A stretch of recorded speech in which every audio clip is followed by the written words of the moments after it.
السلام علیکم ورحمۃ اللہ تعالی وبرکاتہ۔ الحمد للہ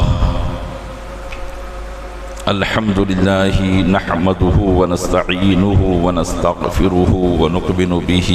ونتوکل علیہ ونعوذ باللہ من شرور انفسنا ومن سیئات اعمالنا من يهده الله فلا مضل له ومن يضلله فلا هادي له ونشهد أن لا إله إلا الله وحده لا شريك له ونشهد أن سيدنا ومولانا محمدا عبده ورسوله أما بعد فأعوذ بالله من الشيطان الرجيم بسم الله الرحمن الرحيم ويتعلمون ما يضرهم ولا ينفعهم ولقد علموا لمن اشتراه ما له في الآخرة من خلاق صدق الله مولانا العظيم وبلغنا رسوله النبي الأمين المكين الكريم ونحن على ذلك لمن الشاهدين والشاکرین والحمد للہ رب العالمین۔ آئیے سب سے پہلے ہم اور آپ آقا انعامدار مدینے کے تاجدار دونوں عالم کے مالک و مختار نائب پروردگار گلشن ہستی کی اولی فصل بہار کے دربار گوہر بار میں درود پاک کا قیمتی ہار پیش کریں۔ اللہم صلی علی سیدنا شفیعنا نبینا و مولانا محمد معدن الجود والکرم وعلیہ وبارک وسلم۔ عقیدت و محبت کے ساتھ ایک مرتبہ اور پڑھنے اللہم صلی علی سیدنا شفیعنا نبینا و مولانا محمد معدن الجود والکرم وعلیہ وبارک وسلم۔ گنبد خضراء کے تصور کے ساتھ ایک مرتبہ اور پڑھنے اللہم صلی علی سیدنا شفیعنا نبینا و مولانا محمد معدن الجود والکرم منبع العلم والحلم والحکم وآلہ واصحابہ وبارک وسلم صلاة و سلاما سرمدا دائما ابدا علیک یا رسول اللہ۔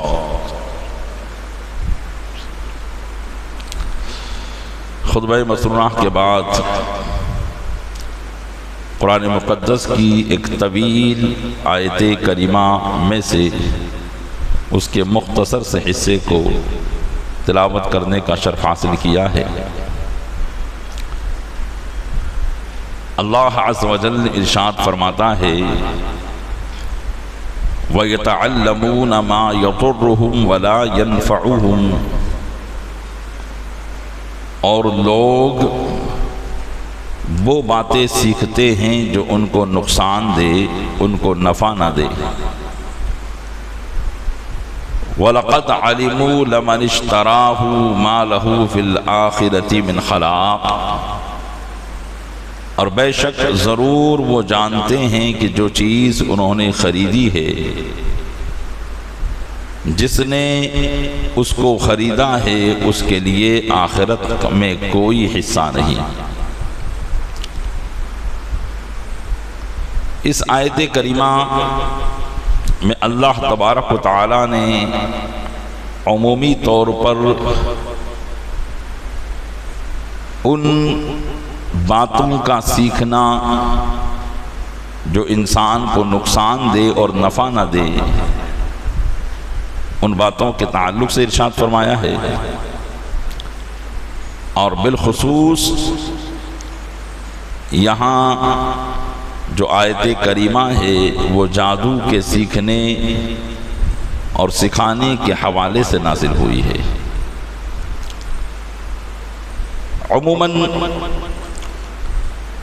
ہم سنتے رہتے ہیں کہ فلاں نے جادو کر دیا، فلاں کو جادو ہو گیا۔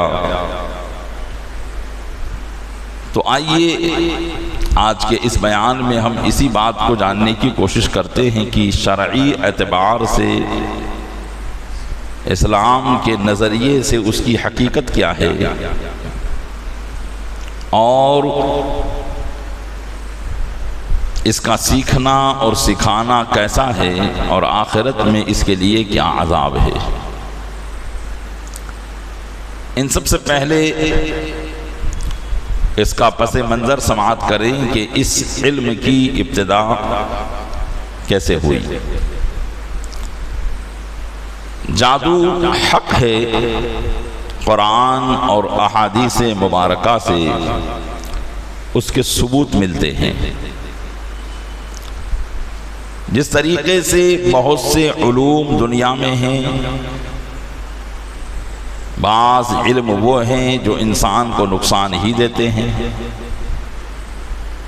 اور بعض علم وہ ہیں جو انسان کو فائدہ بھی دیتے ہیں اور نقصان بھی دیتے ہیں، اور بعض علم وہ ہیں جو انسان کو صرف فائدہ دیتے ہیں۔ اس کی مثال ایسی ہی ہے جیسے اللہ تبارک و تعالیٰ نے بہت سے درختوں کو پیدا فرمایا، ان درختوں میں بہت سے تو وہ ہیں جو صرف کانٹے اگاتے ہیں، بہت سے وہ ہیں جو پھلوں کو اگاتے ہیں، اور ان میں بہت کم درخت ایسے ہیں جو صرف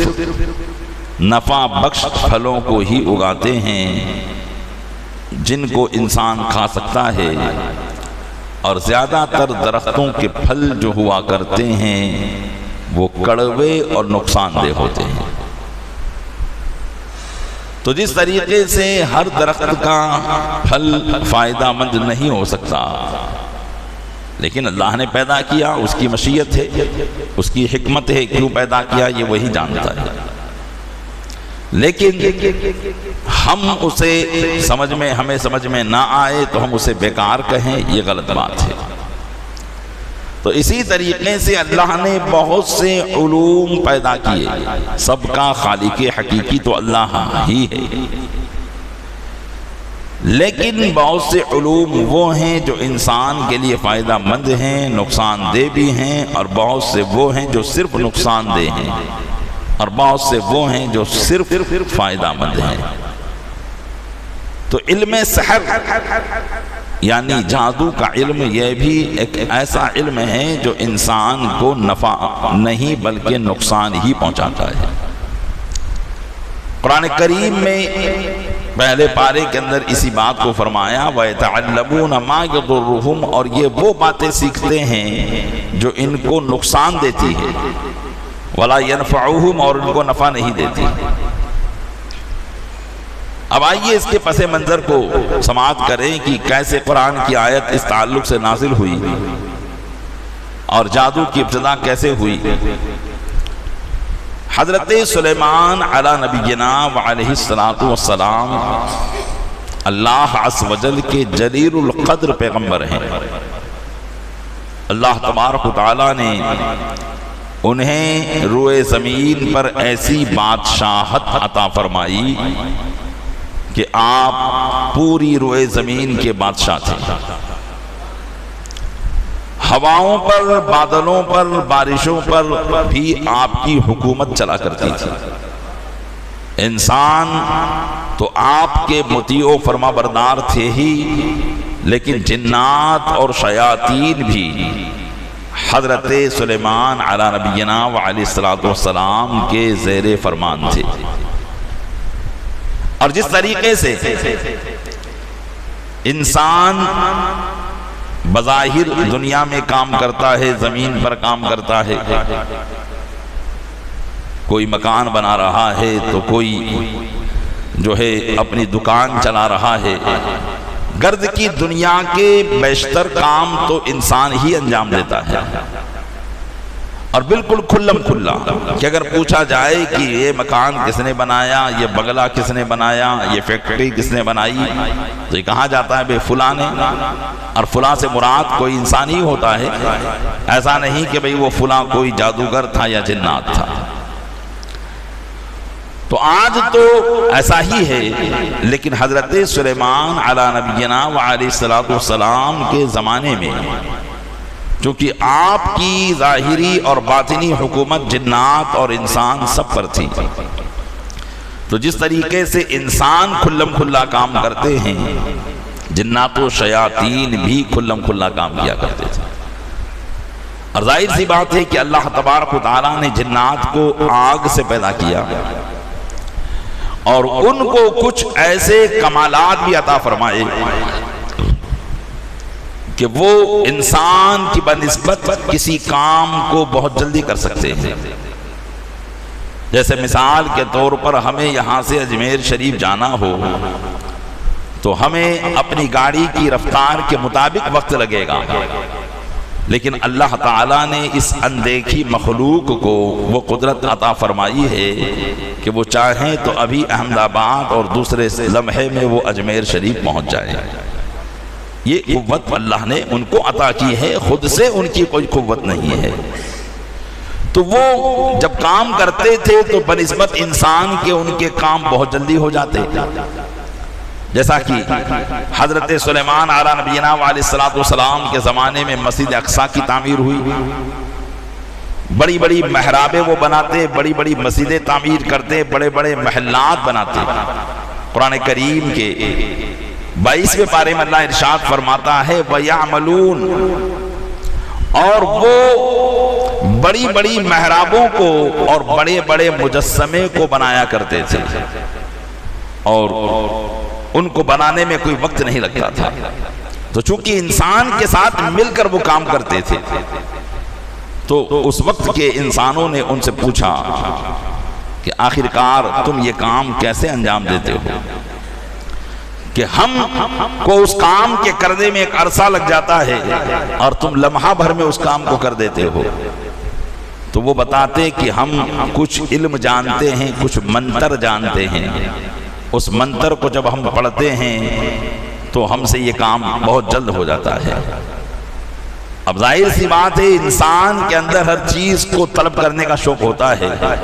جب بھی وہ کسی تعجب خیز بات کے بارے میں سنتا ہے تو سوچتا ہے کہ میں بھی یہ کام کروں اور میں بھی یہ چیز سیکھوں۔ تو اس لیے انسانوں نے ان سے کہا کہ ہمیں بھی وہ منتر سکھاؤ، اور چونکہ جنات یہ قوم شیاطین سے ہے، اکثر جنات کی تعداد جو ہے وہ کافرین میں سے ہے، وہ شیاطین ہیں جو انسان کا برا ہی چاہتے ہیں۔ ہاں بہت سے جنات مسلمان بھی ہوتے ہیں، اللہ کے برگزیدہ اور نیکوکار پرہیزگار بندے بھی ہوا کرتے ہیں، لیکن بنسبت نیکوں کے ان کے شریروں کی تعداد بہت زیادہ ہے۔ تو جنات نے جب یہ کہا تو انسان نے کہا کہ ہمیں بھی وہ منتر سکھائیے، تو انہوں نے وہ منتر ان انسانوں کو سکھایا۔ اب جب کوئی انسان اس منتر کو پڑھتا کسی کام کو کرنے کے لیے تو جنات ان کی نگاہ سے غائب ہو کر اس کام کو کر دیتے، تو اب یوں اس کو اپنے منتر کا اثر لگنے لگا انسان کو کہ دیکھو میں نے یہ منتر پڑھا تو یہ کام ہو گیا، میں نے وہ منتر پڑھا تو وہ کام ہو گیا۔ اصل بات یہ ہوتی تھی کہ ادھر یہ منتر پڑھتے تھے جو جنات کے سکھائے ہوئے ہوتے، جن میں اکثر کفریہ کلمات ہوتے، شرکیہ کلمات ہوتے، جس میں غیر اللہ سے مدد مانگنے کا معاملہ ہوتا، ایسی باتیں ہوتی جس سے خدائی کا انکار ہوتا، اور وہ پڑھتے۔ اصل شیاطین کو انسان میں گمراہی پھیلانے کا مقصد تھا، تو جب وہ پڑھتے تو جنات وہ کام کر دیتے، تو انسان کا ایک تجربہ ہو گیا کہ ہاں اس چیز کو کرنے سے یہ کام ہو جاتا ہے اور بہت جلد ہو جاتا ہے۔ جیسے مثال کے طور پر ہم اور آپ کو یہ تجربہ ہے کہ جب ہمیں پیٹ میں بھوک محسوس ہوتی ہے تو ہم کھانا کھا لیتے ہیں اور یہ سوچتے ہیں کہ اس روٹی نے میری بھوک کو مٹا دیا ہے۔ تو اصل بات یہ نہیں ہوتی، اصل بات یہ ہوتی ہے کہ روٹی بھوک کو نہیں مٹاتی، بلکہ بھوک مٹانے کی تاثیر اللہ پیدا فرماتا ہے۔ لیکن یہ ہمارا مشاہدہ ہے، تجربہ ہے، ہم کو ایک انوبھو ہو چکا ہے کہ ہم جب بھی روٹی کھائیں گے ہماری بھوک مٹ جائے گی، تو ہم نے یہ سمجھ لیا کہ روٹی سے بھوک مٹتی ہے۔ ہم نے یہ سمجھ لیا کہ فلاں قسم کی دوائی لیں گے تو ہمیں صحت یابی مل جائے گی، علاج ہمیں مل جائے گا، سر درد بند ہو جائے گا۔ لیکن کبھی کبھی ایسا ہوتا ہے کہ وہ سینکڑوں گولیاں ہم کھا لیں لیکن اس کے باوجود فائدہ پیدا نہیں ہوتا۔ وجہ یہی ہے کہ جب اللہ چاہتا ہے اس میں تاثیر پیدا کرنا تو وہ کر دیتا ہے، اور جب وہ چاہتا ہے کہ تاثیر پیدا نہ ہو تو ہزاروں علاج کے باوجود بھی بندہ صحت یاب نہیں ہو پاتا۔ تو ایک نظریے اور عقیدہ اسلام کے اعتبار سے ایک مسلمان کے ذہن میں یہ بات راسخ ہونی چاہیے، یعنی اچھی طرح سے گھڑ کر جانی چاہیے کہ ہر چیز میں تاثیر کو پیدا کرنے والی ذات اللہ کی ہے۔ کوئی بھی چیز اپنی وجہ سے، اپنی طاقت کی وجہ سے، اپنے اثر کی وجہ سے کسی کو کوئی فائدہ نہیں پہنچا سکتی ہے۔ پانی بھی پیاس بجھاتا ہے تو اللہ کی مشیت سے بجھاتا ہے۔ اگر اللہ نہ چاہے تو سمندر کا پانی اس کو پلا دیا جائے، سمندر کے سمندر وہ پی جائے، تب بھی پیاس نہیں بجھے گی۔ تو پتہ چلا کہ ہر چیز میں تاثیر اللہ کی ہے، لیکن ان جناتوں نے انسان کے ذہنوں میں اس طرح کی بات ڈال دی، اور یہیں سے ان کا شرک شروع ہو گیا، یہیں سے وہ کفر کرنے لگے کہ ہاں اس چیز سے، اس منتر سے، اس علم سے یہ کام ہو جاتا ہے، اور یہیں سے گمراہی شروع ہو گئی۔ یہاں تک کہ حضرت سلیمان علیہ نبینا وعلیہ السلام کے زمانے میں اس کا اتنا شہرہ ہوا کہ لوگ اب اس علم پر کتابیں لکھنے لگے، منتروں کی کتابیں، اور یہ منتر لوگوں کے پاس ہوتے اور وہ پڑھ پڑھ کر اپنا کام کرتے۔ جب حضرت سلیمان علیہ نبینا وعلیہ السلام تک یہ بات پہنچی کہ آپ کی امت کے اندر ایک عجیب قسم کی گمراہیت پھیل گئی ہے جو جناتوں کے انسان سے ملنے کی وجہ سے ہوا ہے، اور جناتوں نے انسان کو یہ باتیں سکھائی ہیں جس میں کفریہ کلمات بھی ہیں، شرکیہ کلمات بھی ہیں۔ تو حضرت سلیمان علیہ نبینا علیہ السلام نے اپنے وزیر حضرت آصف بن برخیہ رضی اللہ تعالیٰ عنہ کو حکم فرمایا کہ تم یہ قانون لگا دو کہ اب سے کوئی جنات انسانوں کے ساتھ نہیں رہے گا، اور کسی بھی جن کی انسان سے ملاقات نہیں ہو سکتی، روبرو یہ نہیں دیکھ سکتے۔ تو یہ پابندی لگا دی گئی، اب جناتوں کا انسان سے ملنا بالکل بند کر دیا گیا۔ لیکن وہ گمراہی جو ان کی امت میں پھیل چکی تھی، علم کی شکل میں تھی، کتابوں کی شکل میں تھی، ان کتابوں کے ذریعے لوگ علم حاصل کرتے اور وہ پڑھتے تو جنات غائبانہ طور پر وہ کام کر دیتے۔ حضرت سلیمان علیہ السلام نے دوسرا قدم یہ اٹھایا کہ ان ساری کتابوں کو جمع کروا کر آپ نے اپنے تخت شاہی کے نیچے گڑھا کھدا کر اس میں دفن کروا دیا، اور اس طریقے سے اس زمانے میں جادو کا زور اور جو علم سحر لوگوں کے درمیان بالکل رائج ہو چکا تھا، مشہور ہو چکا تھا، وہ ختم ہو گیا۔ جب تک حضرت سلیمان علیہ نبینا وعلیہ السلام اپنی ظاہری حیات کے ساتھ اس دنیا میں رہے تب تک اس پر پابندی لگ گئی۔ اب کسی شیطان میں، کسی جنات میں یہ طاقت نہ ہوئی کہ وہ ان کتابوں کو وہاں سے نکالے اور لوگوں میں گمراہی پھیلائے۔ تو آپ کی حیات مبارکہ تک ایسا کوئی کام نہیں ہو پایا، لیکن جیسے ہی آپ کا وصال ہوا، آپ کا انتقال ہوا، تو شیاطین نے لوگوں کو یہ وسوسے ڈالنے شروع کیے۔ اللہ تعالیٰ نے شیطان کو یہ طاقت دی ہے کہ وہ آپ سے کتنی ہی دور کیوں نہ ہو، آپ کے دل میں خیالات کو وہ ڈال دیتا ہے۔ قرآن کریم میں اللہ ارشاد فرماتا ہے فَوَسْوَسَ إِلَيْهِ الشَّيْطَانُ، تو شیطان نے ان کو وسوسہ دلایا، جن کو حضرت آدم علیہ السلام۔ اب شیطان تو جنت میں داخل ہو نہیں سکتا، حضرت آدم علیہ السلام تو جنت میں تھے، تو مطلب یہ ہے کہ وہ جنت کے باہر زمینوں میں تھا، اور زمینوں میں سے اس نے حضرت آدم علیہ السلام کے دل میں یہ وسوسہ ڈالا کہ اے آدم، جس درخت کو کھانے سے تم کو منع کیا گیا ہے، اگر تم اس درخت کا ایک دانہ بھی کھا لو گے تو تم ہمیشہ جنت میں رہو گے، کبھی نکالے نہیں جاؤ گے۔ قرآن کریم میں هل ادلک علی شجرۃ الخلد وملک لا یبلی، کہ اے آدم کیا میں تمہیں ایسی بات نہ بتاؤں، ایسا درخت نہ بتاؤں جو ہمیشگی کا درخت ہے، اور ایسی بادشاہت نہ بتاؤں جو کبھی ختم نہیں ہوگی۔ تو یہ وسوسہ شیطان نے ڈالا، اور کہاں سے ڈالا؟ زمین کے اوپر رہ کر حضرت آدم علیہ السلام کے قلب اطہر میں، تو اللہ نے وہ طاقت اسے دی ہے۔ اذان ہوتی ہے، شیطان بھاگ جاتا ہے، لیکن اس کے باوجود وہ مسلمانوں کے دلوں میں دور سے وسوسہ ڈالتا ہے کہ ابھی تو جماعت میں وقت ہے، ابھی فلاں کام کر لو، ابھی فلاں کام کر لو، ابھی کھانا کھا لو، جماعت میں ابھی 20 منٹ باقی ہے، پہنچ جاؤ گے۔ یہ وسوسے ہمارے دل میں وہ ڈالتا رہتا ہے، اللہ نے وہ طاقت اسے عطا فرمائی ہے۔ تو شیطان نے اس زمانے کے لوگوں میں جن سے حضرت سلیمان علیہ السلام نے ان باتوں کو ختم کر دیا تھا، یہ وسوسہ ڈالا کہ اے لوگوں جانتے ہو حضرت سلیمان علیہ السلام کی جو بادشاہت تھی کہ ان کی بادشاہت ہواؤں پر بھی چلتی تھی، اور کیسی بادشاہت تھی کہ آپ کا ایک طویل و عریض دربار تھا جس میں لاکھوں سپاہی اپنی سواریوں کے ساتھ موجود ہوتے، اور خود حضرت سلیمان علیہ السلام کا ایک تخت وہاں تھا۔ جب حضرت سلیمان علیہ السلام کو کہیں جانا ہوتا تو آپ ہواؤں کو حکم دیتے تو ہوائیں آپ کے اس پورے دربار کو اٹھا کر اس جگہ پر پہنچا دیا کرتی تھی۔ قرآن کریم میں اللہ ارشاد فرماتا ہے فَسَخَّرْنَا لَهُ الرِّيحَ، تو ہم نے سلیمان کے تابع کر دیا تھا ہواؤں کو،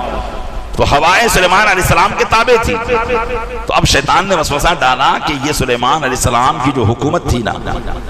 یہ حکومت میں کوئی اللہ کا کمال، معاذ اللہ، کوئی ان کا کمال نہیں تھا، بلکہ یہ سب جادو کا زور تھا، اور جادو کے زور پر وہ اپنی حکومت کرتے تھے۔ اگر تمہیں یقین نہ آئے تو ان کے تخت کی جگہ کو کھود کر دیکھ لو، وہاں جادو کی کتابیں نکلیں گی، اور وہ کتابوں کے ذریعے وہ کام کرتے تھے۔ تو جب لوگوں نے اس جگہ کی کھدائی شروع کی تو واقعی وہاں وہ کتابیں نکلی۔ اب ان لوگوں نے اس کو پڑھا تو پھر سے واپس جادو کا دور دورہ شروع ہو گیا، اور یوں شیطان کے وسوسے سے ان کے دل و دماغ میں یہ بات بیٹھ گئی کہ حضرت سلیمان علیہ السلام کوئی اللہ کے پیغمبر نہیں تھے۔ جو بنی اسرائیل تھے، یہود و نصارہ، یہودی جو تھے، جو مدینہ منورہ میں بھی موجود تھے نبی کریم صلی اللہ علیہ وسلم کے تشریف لانے سے پہلے، تو ان کے زمانے سے لوگوں کے درمیان یہ بات منتقل ہوتی رہی، اور یہ نظریہ ان کا بیٹھ گیا کہ سلیمان علیہ السلام کوئی نبی نہیں تھے، بلکہ وہ ایک بہت بڑے جادوگر تھے، اور جادو کی بنیاد پر اپنی حکومت چلایا کرتے تھے، اپنی سلطنت چلایا کرتے تھے۔ یہی نظریہ نبی کریم صلی اللہ علیہ وسلم کے تشریف لانے تک یہودیوں کے اندر موجود تھا، اور جب حضور اکرم صلی اللہ علیہ وسلم مدینہ منورہ میں تشریف لائے تو یہودیوں کی 3 بڑی جماعتیں مدینہ منورہ میں پہلے سے موجود تھی، ان کا بھی یہی نظریہ بن چکا تھا۔ قرآن کریم نے ان کے نظریے کو باطل کر اور ان کے ساری معاملات کو ختم کر کے حضرت سلیمان علیہ السلام کی نبوت کو ثابت کرنے کے لیے اور لوگوں کو بتانے کے لیے کہ حضرت سلیمان کوئی جادوگر نہیں تھے، بلکہ وہ تو اللہ کے پیغمبر تھے، اور پیغمبروں کو اللہ وہ طاقت عطا فرماتا ہے کہ ہر چیز ان کے تابع فرما دیا کرتا ہے۔ قرآن کریم کی آیت نازل ہوئی، اللہ نے ارشاد فرمایا وَاتَّبَعُوا مَا تَتْلُو الشَّيَاطِينُ عَلَى مُلْكِ سُلَيْمَانَ وَمَا كَفَرَ سُلَيْمَانَ، ارشاد فرمایا اور لوگوں نے تو ان باتوں کی پیروی کی جسے شیطان پڑھا کرتے تھے سلیمان کی بادشاہت میں، یعنی شیاطین جن علموں کو پڑھا کرتے تھے، لوگ ان علموں کے پیچھے لگ گئے سلیمان علیہ السلام کی سلطنت کے زمانے میں، حالانکہ سلیمان علیہ السلام نے کوئی کفر نہیں کیا تھا، وما کفر سلیمان، سلیمان نے کوئی کفر نہیں کیا تھا، کیونکہ جادو ایک کفر ہے، اس کا علم کفر پر مشتمل ہے، تو فرمایا کہ انہوں نے کوئی کفر نہیں کیا تھا، وَلَكِنَّ الشَّيَاطِينَ كَفَرُوا، کفر کون کرتا تھا؟ فرمایا کہ شیطان کفر کیا کرتے تھے، اور اس کفر کو انہوں نے حضرت سلیمان علیہ السلام کی طرف منسوب کر دیا تھا۔ پھر فرمایا قرآن نے کہ وہی شیاطین لوگوں کو جادو کا علم سکھایا کرتے تھے، فرمایا وَيُعَلِّمُونَ النَّاسَ السِّحْرَ، اور وہی شیاطین لوگوں کو جادو کا علم سکھایا کرتے تھے۔ تو ایک بات تو یہ ہوئی کہ جادو کا علم جو لوگوں میں پیدا ہوا، انسانوں کے اندر پیدا ہوا، اس کی ایک بنیاد یہ تھی جو میں نے ابھی آپ کے سامنے پیش کرنے کی کوشش کی، اور دوسری بنیاد یہ پڑی کہ حضرت ابراہیم علیہ نبینا علیہ السلام جس جگہ پر پیدا ہوئے، عراق کا ایک مشہور شہر بابل، جس کو بابل کے نام سے یاد کیا جاتا ہے، وہیں حضرت ابراہیم علیہ نبینا علیہ السلام کی پیدائش ہوئی۔ اللہ تبارک و تعالیٰ نے یہودیوں میں زمین کے اوپر 2 فرشتوں کو اتارا،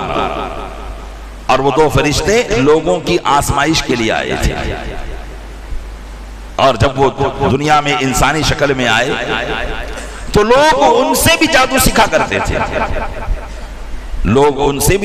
کرتے تھے،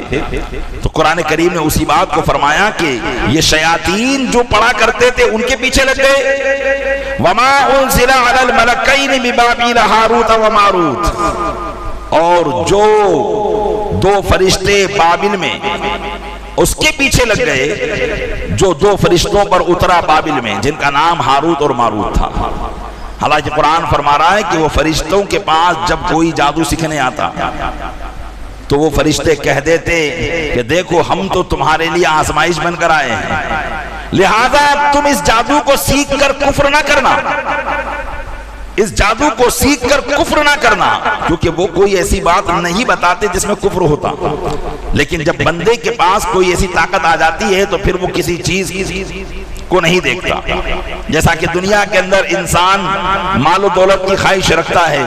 اللہ کی بارگاہ میں پہلے دعا کرتا رہتا ہے کہ مولا کشادگی عطا فرما دے، کچھ مال عطا فرما دے، کچھ دولت عطا فرما دے، اور جب اسے دولت مل جاتی ہے تو پھر رب کے فرمان کو پس پشت ڈال دیتا ہے، پھر نافرمانیوں کا سلسلہ شروع کر دیتا ہے۔ انہی پیسوں کو جنہیں اس نے اللہ سے مانگ کر لیے تھے، اب سمجھتا ہے کہ اس کا حقدار میں ہی ہوں اور کوئی اس کا حقدار نہیں ہے۔ اب وہ لوگوں کے گلے کاٹنا شروع کرتا ہے، جیب کاٹنا شروع کرتا ہے، غریبوں کے حق مارنا شروع کرتا ہے،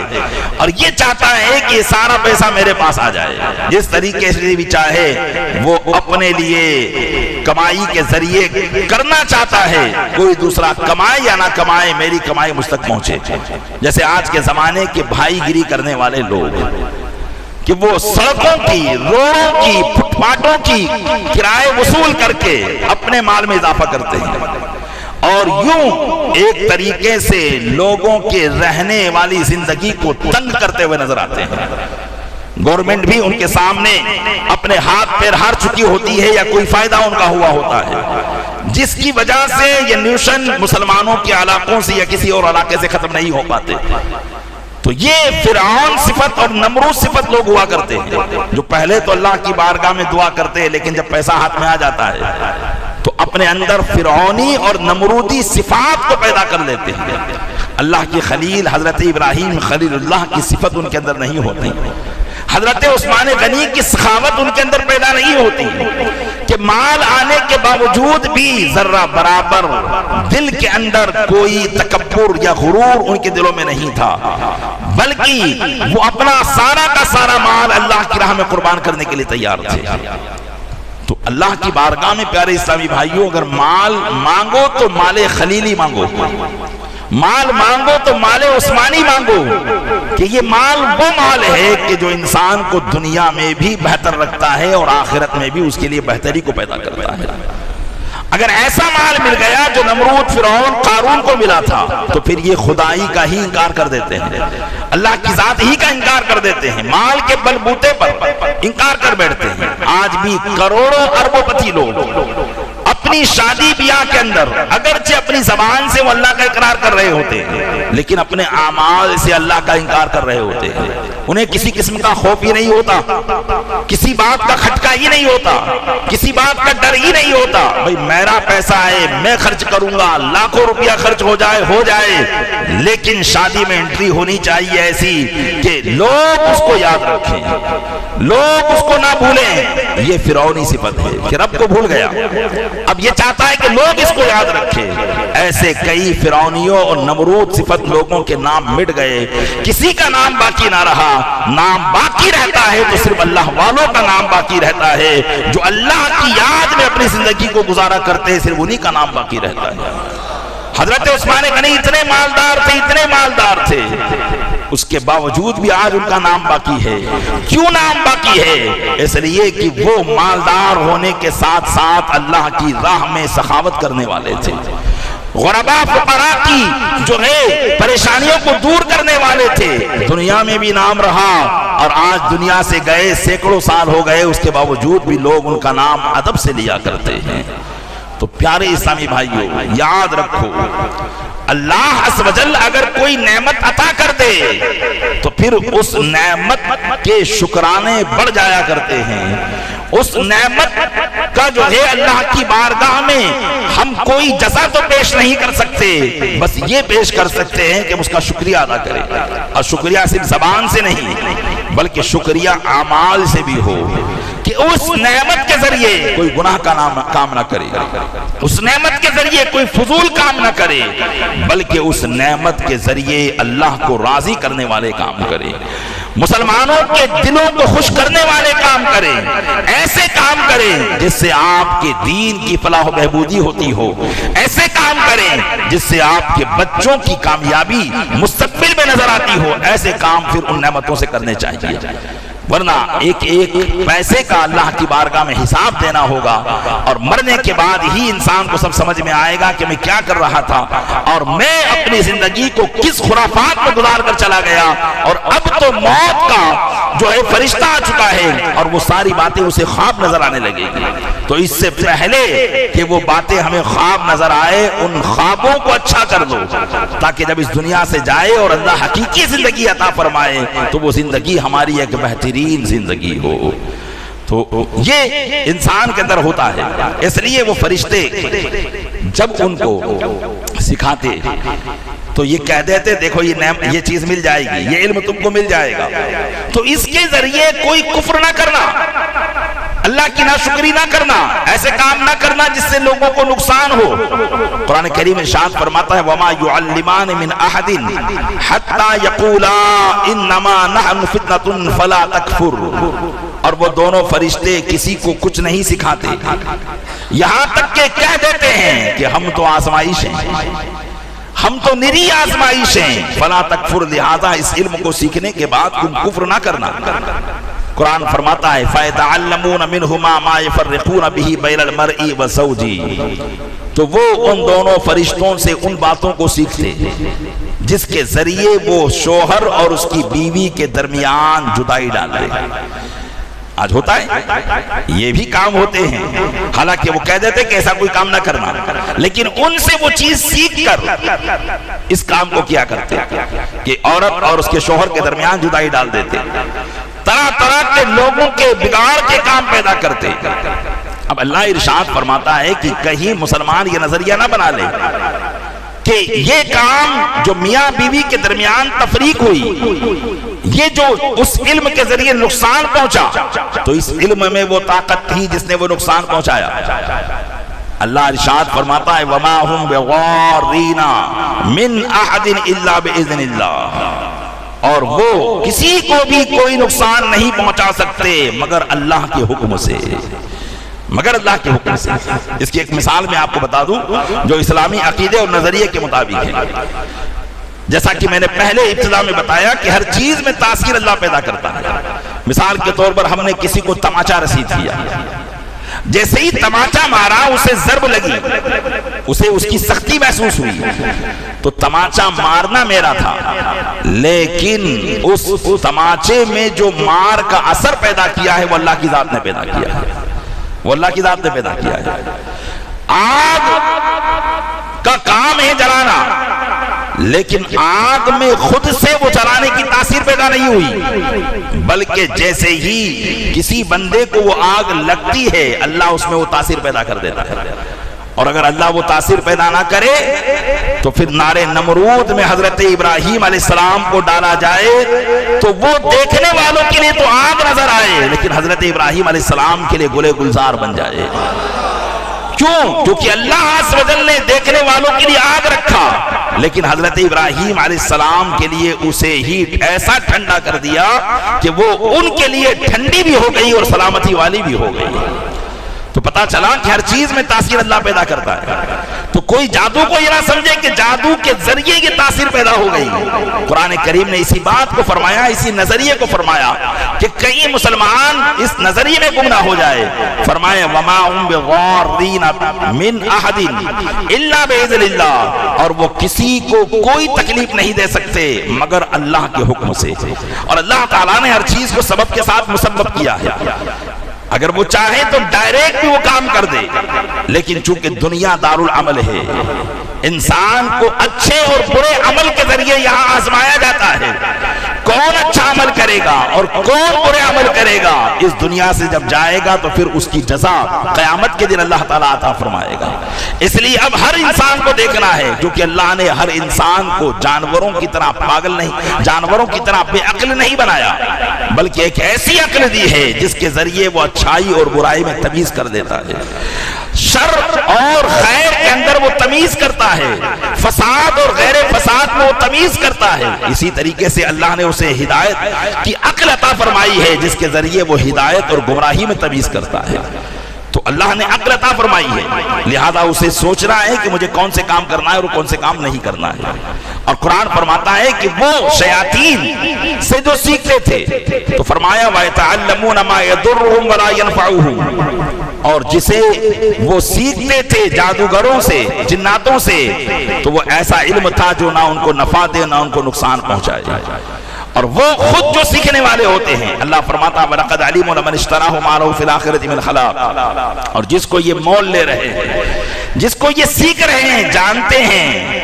کہ آخرت میں اس کا کوئی حصہ نہیں ہے، کہ جو دنیا کے اندر اس طرح کی خرافات میں پڑتا ہے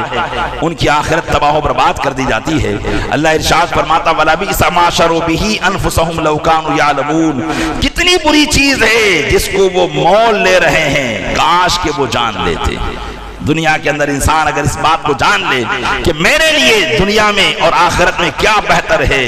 تو یقیناً وہ اپنی زندگی کو حقیقی معنوں میں کامیاب بنائے گا، اور اگر اسی بات کو نہیں جان پایا تو وہ اپنی آخرت کو بھی برباد کرے گا اور دنیا کو بھی برباد کر دے گا۔ پیارے اسلامی بھائیوں، غور کرنے کا مقام ہے، باتیں بہت سی ہے اس تعلق سے، لیکن صرف قرآن کی تفسیر ہی میں وقت میرا پورا ہونے جا رہا ہے، چند باتیں یہاں سماعت کر لیں۔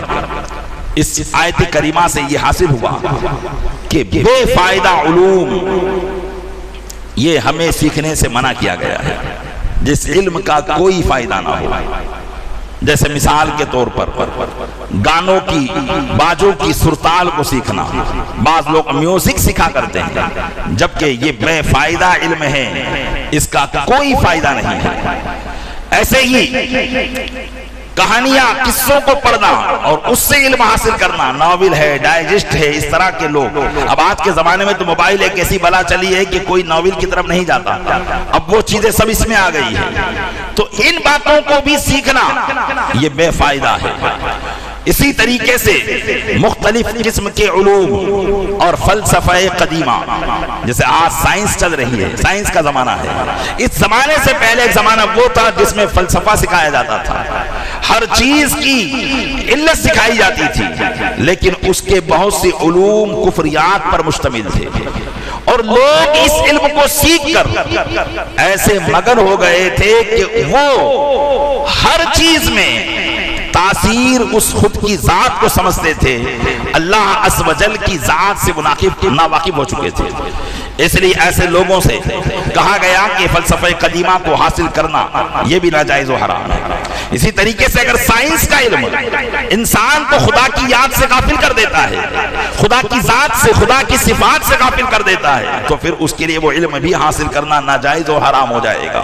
جیسا کہ بہت سے سائنسداں جب علم سائنس میں مہارت حاصل کرتے ہیں تو آپ نے ان کے قصوں اور کہانیوں کو پڑھا ہوگا یا سنا ہوگا کہ خدا کی ذات کا انکار کر بیٹھتے ہیں۔ بس ان کے لیے اسباب ہی ہر چیز کی جو ہے دوا ہوا کرتی ہے، وہ سوچتے ہیں کہ یہ چیز ہی اس کو فائدہ پہنچا سکتی ہے، اس کے علاوہ کوئی اور چیز فائدہ پہنچا ہی نہیں سکتی۔ اس نظریے کو وہ قائم کر دیتے ہیں اور اللہ عز و جل کی ذات سے دھیرے دھیرے وہ ناواقف ہو جاتے ہیں، یہاں تک کہ خدائی کا انکار کر دیتے ہیں۔ تو اگر ایسا علم انسان کو خدائی کے انکار کی طرف لے جاتا ہے تو پھر وہ علم بھی اس کے لیے سیکھنا حرام ہوگا۔ ہاں، جس علم کے لیے اسے اس کے ایمان پر کوئی فرق نہیں پڑتا، اس کے اسلام پر کوئی فرق نہیں پڑتا، بلکہ وہ علم حاصل کر کے اپنے آپ کو یا دیگر لوگوں کو فائدہ پہنچانا چاہتا ہے تو پھر وہ اسی کام کو کر سکتا ہے، ورنہ نہیں کر سکتا۔ جیسا کہ حضرت ابراہیم علیہ نبینا وعلیہ السلام کی توحید کو قرآن کریم بیان کرتا ہے۔ اللہ کے پیغمبر حضرت ابراہیم نے نمرود کے دربار میں یہ کہا تھا، جب نمرود نے پوچھا اے ابراہیم تم جب بیمار پڑ جاتے ہو تو تمہیں شفا کون دیتا ہے؟ تو آپ نے فرمایا تھا وَإِذَا مَرِضْتُ فَهُوَ يَشْفِينِ، جب میں بیمار پڑتا ہوں تو وہی مجھے شفا دیتا ہے۔ کیونکہ نمرود کے دربار میں بھی اسی طرح کی باتیں تھی کہ فلاں دوا سے، فلاں گولی سے فائدہ مل جاتا ہے، شفا مل جاتی ہے۔ آپ نے فرمایا کہ میرا یہ نظریہ نہیں ہے، میرا نظریہ تو یہ ہے کہ جب میں بیمار پڑتا ہوں تو وہی مجھے شفا دیتا ہے۔ اسی لیے پیارے اسلامی بھائیوں، بزرگوں کی بہت سی باتیں کارآمد ہوتی ہیں۔ ہم سارے عقائد تو نہیں پڑھ سکتے، لیکن ہمارے ماں باپ نے، ہمارے بزرگوں نے جو بچپن میں ہمیں بات سکھائی ہے وہ بات بڑی کام کی ہوتی ہے، اگرچہ ہم ان باتوں کی طرف دھیان نہیں دیتے۔ آپ نے سنا ہوگا آپ کی والدہ، آپ کے والد یا آپ کے بڑے بزرگ جب آپ کو دوا دیتے ہوں گے تو کہتے ہوں گے اللہ شافی اللہ کافی۔ یہ ایک ایسا نظریہ تھا جو اسلام نے قائم کیا کہ حقیقت میں دوا ایک سبب ہے، شفا دینے والی ذات تو اللہ ہی کی ہے اور وہی شفا دینے میں کافی ہے، لیکن اس کا حکم ہے کہ ہم سبب کے ذریعے چیز کو حاصل کرتے ہیں، اس لیے ہم اس دوائی کو لے رہے ہیں، ورنہ حقیقت میں شفا دینے والی ذات اللہ کی ہے۔ ایسی بہت سی باتیں ہوتی ہیں جو ہم بچپن میں سیکھ رہے ہوتے ہیں، لیکن اس کی طرف توجہ نہ دینے کی بنیاد پر ہمارے عقائد و نظریات برباد ہوتے چلے جاتے ہیں۔ تو ان باتوں کو واپس اجاگر کرنے کی ضرورت ہے۔ ہمارے بزرگوں نے تو ہمارے ساتھ کیا، لیکن ہم شاید اپنی اولاد کے ساتھ یہ کام نہیں کر رہے ہوتے ہیں۔ ان کو دوائی دیتے وقت، کھانا کھلاتے وقت اس طرح کی باتیں، سلاتے وقت اس طرح کی باتیں ہم ان کو نہیں سنا رہے ہوتے ہیں، بلکہ ہم نے اگر دوائی دینا ہے تو اس کے ہاتھ میں موبائل دیتے ہیں تاکہ موبائل دیکھ دیکھ کر وہ دوائی پی لے۔ ہم اس قسم کی باتیں ان کے سامنے کرتے ہی نہیں ہیں، جس کی بنیاد پر آج کی نئی نسل کا ایمان برباد ہوتا ہوا نظر آ رہا ہے۔ وہ طرح طرح کی خرافات میں پڑتے ہوئے نظر آ رہے ہیں۔ ایک مسلمان گھر میں پیدا ہونے والا، مسلمانوں کے ساتھ رہنے والا، قرآن اور اسلام کی تعلیم حاصل کرنے والا بھی کبھی کبھی ایسی بات کرنے لگ جاتا ہے جیسے مثال کے طور پر اسے کوئی اللہ کا علم ہی نہیں ہے۔ تو پیارے اسلامی بھائیوں، یقیناً ضروری ہے کہ ہم ان باتوں کو اپنے درمیان قائم کریں اور ایسے علم سے اپنے آپ کو دور رکھیں جو ہمیں کوئی نقصان نہ دے، کوئی جو ہے فائدہ نہ دے۔ حضور اکرم صلی اللہ علیہ وسلم اکثر اپنی دعاؤں میں یہ ذکر کرتے، اللہم انی اعوذ بکا من علم لا ینفع، اے اللہ میں تیری پناہ مانگتا ہوں ایسے علم سے جو نفع نہ دے۔ اور حضور اکرم صلی اللہ علیہ وسلم نے ارشاد فرمایا، اے لوگو ثلاثۃ لا يدخلون الجنہ، تین لوگ ایسے ہوں گے جو جنت میں داخل نہیں ہوں گے۔ ارشاد فرمایا مدمن الخمر، ایک شراب پینے کا عادی، شرابی جنت میں داخل نہیں ہوگا۔ قاطع الرحم، دوسرا رشتہ داریوں کو توڑنے والا، اگر اسی حالت میں مر گیا تو جنت میں داخل نہیں ہوگا۔ اور تیسرا مصدق بالسحر، جادو کی تصدیق کرنے والا، جادو کے ذریعے کام کاج کرنے والا۔ آج بہت سے مسلمان پیارے اسلامی بھائیوں، بلا مبالغہ میں اس بات کو کہہ رہا ہوں، آج سادھوؤں کے پاس، بھوؤں کے پاس جا جا کر لوگوں کو پریشان کرنے کے دھندے وہ کرتے ہیں، الٹے سیدھے علوم کے ذریعے ان کو پریشان کرنے کی سازشیں کرتے ہوتے مسلمان ہیں۔ بعض دفعہ نمازی ہوتے ہیں، اس طرح کے کام کرتے ہیں۔ انہیں اپنی آخرت کے تعلق سے فکر رکھنی چاہیے، سوچ رکھنی چاہیے، کسی کو نقصان پہنچانے سے پہلے اپنی آخرت آخرت کی طرف توجہ کرنی چاہیے کہ یقیناً آج کے زمانے میں لوگ پیٹ پیچھے رہ کر اس طریقے سے بھی نقصان دینے کی کوشش کرتے ہیں، بالخصوص اس چیز میں جو مبتلا ہے وہ ہماری صنف نازک یعنی عورتیں اس قسم میں مبتلا ہیں، کیونکہ ان کے درمیان حسد کا معاملہ زیادہ ہوتا ہے، اور پھر وہ اپنے حسد کے اندر آ کر کسی کو بھی بخشنا نہیں چاہتی، کبھی سسرال والوں کے خلاف تو کبھی پیر والوں کے خلاف، کبھی اپنے دوستوں کے خلاف، اس طریقے کے کام ہوتے رہتے ہیں۔ اللہ تعالیٰ مسلمانوں کو ان خرافات سے محفوظ فرمائے اور آخرت کا خوف عطا فرمائے اور آخرت بہتر بنانے کی توفیق عطا فرمائے، آمین بجاہ النبی الامین صلی اللہ